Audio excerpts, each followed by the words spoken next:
मैं doctor Deepak Singh, allied science specialist. आज हम एक टॉपिक डील कर रहे हैं डाइजेस्टिव सिस्टम्स का। ये अपर पार्ट का ये टॉपिक है, माउथ का है part, mouth plus upper GIT का पार्ट है ये। ओडिनोफेजिया। ओडिनो मीन्स होता है पेनफुल, फेजिया मतलब होता है ग्लूटिनेशन, मतलब पेनफुल ग्लूटिनेशन। ग्लूटिनेशन जैसा आपको मालूम है कि जैसे कुछ हम एनिमेटेड डायग्राम बना रहे हैं आपको समझने के लिए। ये नोज है और यहाँ पर लिप्स और ये पैलेट, ओव्यूला एंड देन ये mouth, neck, here the larynx and epiglottis, trachea, then gullet, esophagus, lower sphincters, cardiac sphincters and upper sphincter, and here the neck and here the posterior part, and this is the pharynx. ये आपका part है। इसमें जैसे यहाँ पे टंग है, ये टंग, यहाँ से टंग जो है ये लोअर पार्ट की यहाँ पे आता है। अब क्या है कि जैसे हम फूड को माउथ में रखते हैं और माउथ में रख के सबसे पहले मेस्टिकेशन करते हैं। तो मेस्टिकेशन के बाद ये एक राउंड बोलस बनता है और ये बोलस यहाँ से होते हुए और फैरिंक्स होते हुए और ये गलनेट होते हुए एसोफेगस में जाता है और लास्ट में ये स्टमक में चला आता है। तो एक जो ग्लूटिनेशन जो हम लोग करते हैं, जो फूड का बोलस होता है, ये बोलस यहाँ से होते हुए और एक स्टमक में जाता है। तो जब ये एसोफेगस में जब चला जाता है, ये इसी प्रोसेस को हम बोलते हैं ग्लूटिनेशन बोलते हैं, ग्लूटिनेशन। और एसोफेगस में जब चला गया तो उसके बाद वो नीचे वो चला ही जाता है वो स्टमक में। अब हम लोग बात चलते हैं कि इसमें प्रोसेस क्या होती है। तो जब भी हम ग्लूटिनेट करते हैं तो इसमें क्या क्या इन्वॉल्वमेंट होती है। नंबर 1, टंग। अब टंग में क्या होती है, टंग पोस्टीरियरली इसको पुश करता है। तो एक नंबर 1 में टंग, 2 नंबर में यहां पे होता ओव्यूला एंड सॉफ्ट पैलेट। अब सॉफ्ट पैलेट क्या करता है, इसको सपोर्ट करता है। ओव्यूला के मसल्स में कंट्रैक्शन होती है, तब फूड अंदर इंटर करेगा।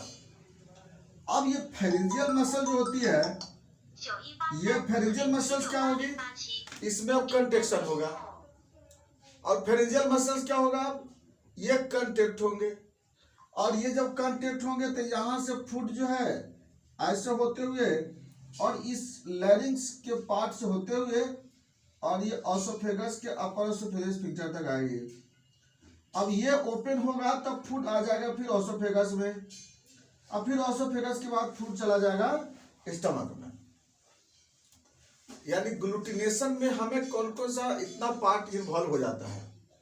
अब आइए बात कि इसको पूरा यहाँ तक आने में दर्द होता है, पेन क्यों होता है। अब हम लोग पेन के बाद चलते हैं कि पेन किस वजह से होता है पेन यहाँ पर। तो पहला पेन की कंडीशन, तो यहाँ पे टंग से बात चलते हैं हम लोग। अगर किसी भी तरह का टंग में दिक्कत होगा, जैसे टंग में ट्यूमर, कैंसर, फिशर, या फिर वहां पे ल्यूकोप्लेकिया, ओरल थ्रस, रेनुला, यानी टंग में, या फिर एक ग्लोसाइटिस। तो टंग में ग्लोसाइटिस होने से, रेनुला होने से, ओरल थ्रस होने से, फिशर होने से, ल्यूकोप्लेकिया होने से, या फिर स्टोमेटाइटिस वगैरह होने से, इस सब के कारण क्या होगा कि जब भी टंग को हम टर्न करेंगे पीछे की तरफ तो दर्द होगा। ये बहुत बड़ा फैक्टर होता है। नंबर 2, मान लीजिए ट्रिस्मस, ओरल में बाय द वे ओरल जो जॉ होता है वह स्पाज्म हो जाता है, या ओपन प्रॉपरली नहीं होती है, इस कंडीशन में भी यह प्रॉब्लम आ सकता है।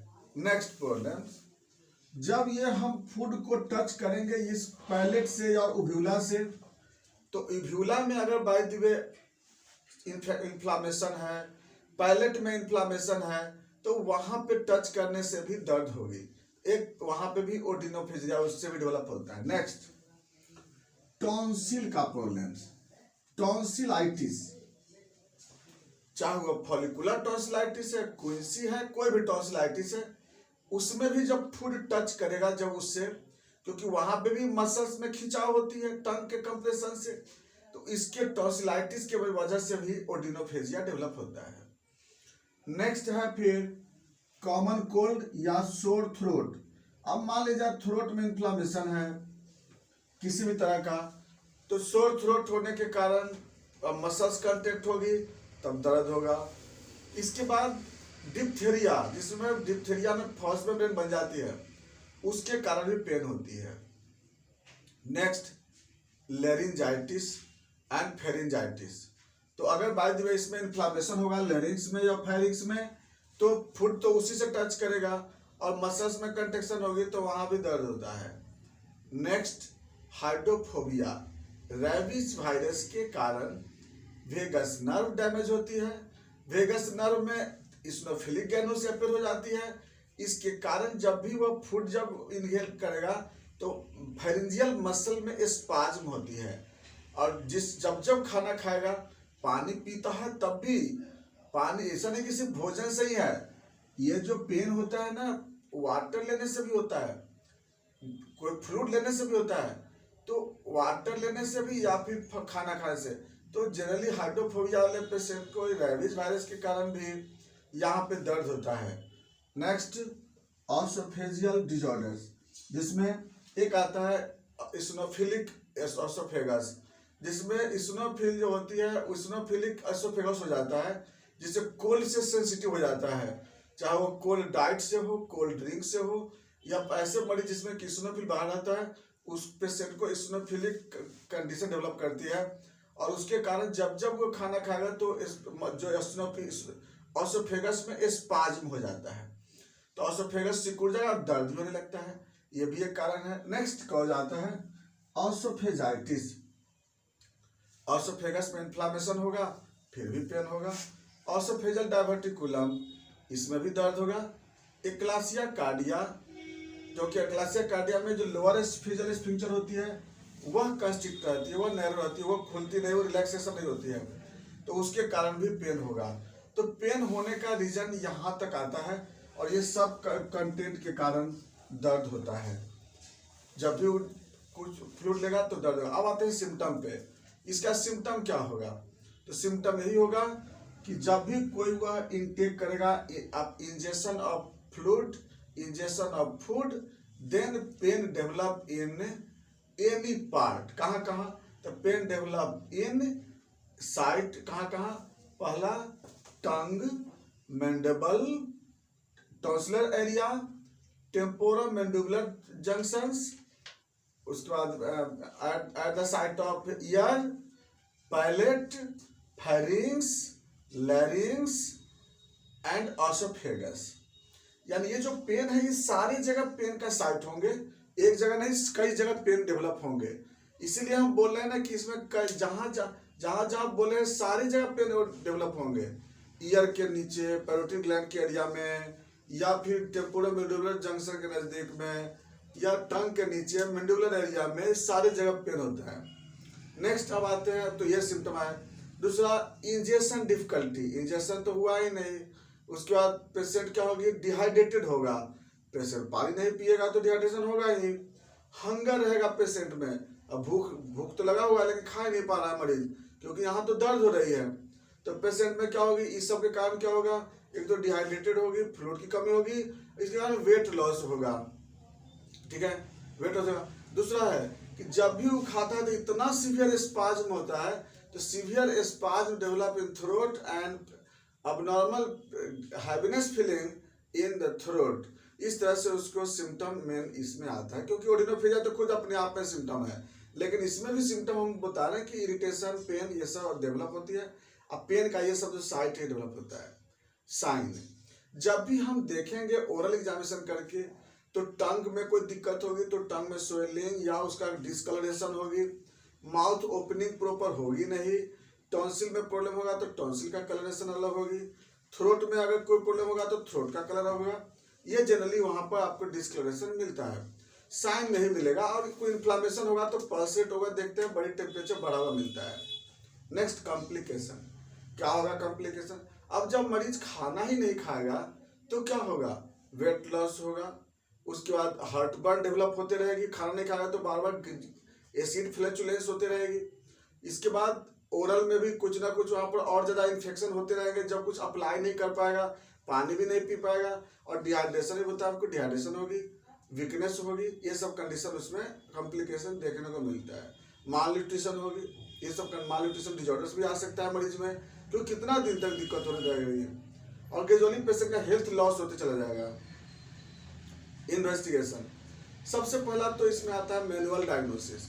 ओरल एग्जामिनेशन करके देख लेंगे, जहाँ भी किसी तरह का इरप्शन या कोई किसी तरह का लंप या कुछ होगा तो हम लोग वहाँ पे उसको कलर से हम लोग देख लेते हैं और उसके अनुसार हम लोग डायग्नोस करते हैं, हम लोग देख लेते हैं। दूसरा आता है फिर थ्रोट का हम लोग स्वाब करा के देख सकते हैं, उसमें ग्राम स्टेन अगर हो तो उसका भी करा के देख सकते हैं, किस तरह का इन्फेक्शन को पता लगा लेते हैं। नेक्स्ट में अगर जरूरत पड़ा तो सीटी स्कैन का भी हम लोग देखते हैं।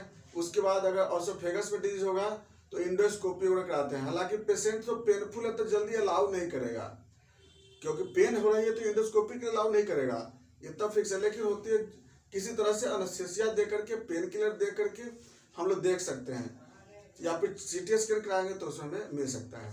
नेक्स्ट आते हैं मैनेजमेंट। मैनेजमेंट में हम लोग क्या करते हैं, वार्म वाटर देते हैं, वार्म फ्लूइड देते हैं, राइस टू फीडिंग देते हैं मरीज को, और कोल्ड ड्रिंक कोल्ड डाइट से अवॉइड करते हैं। थ्रोट इन्फेक्शन है तो थ्रोट का ट्रीटमेंट करते हैं। और हम लोग बात आते हैं फिर मेडिसिन पे, तो इसमें अगर हमें एलोपैथी मेडिसिन देना होता है तो इसमें डाइक्लोफेनेक ग्रुप्स का मेडिसिन देते हैं या ब्रूफेन देते हैं। हाँ, ये चीज़ है कि एसिडिक अल्सर होने का टेंडेंसी कहीं बढ़ सकता है ब्रूफेन से, इसलिए डाइक्लोफेनेक ही चला के देखते हैं हम लोग, या पैरासीटामोल देते हैं उसमें, और प्लस एंटीबायोटिक्स जो जहाँ पर चलता है वहाँ पर लोग देते हैं उसको, जिसमें कि डॉक्स इसमें अच्छी ग्रुप्स की दवा आती है, या स्पारफ्लोक्सासिन। इसमें होम्योपैथिक दवा जो होती है वो सबसे बेस्ट में इसमें आता है आपको ब्राइटा कार्ब है, बेलाडोना है, या फिर सलेसिया है, मर्क्सॉल है। अगर ट्यूमर वगैरह है तो वहाँ पर कोनियम देते हैं।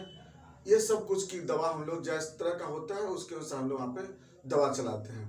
ये था मेरा ओडिनोफेजिया, बाकी बातें हम लोग नेक्स्ट वीडियो में चलते हैं। थैंक्स।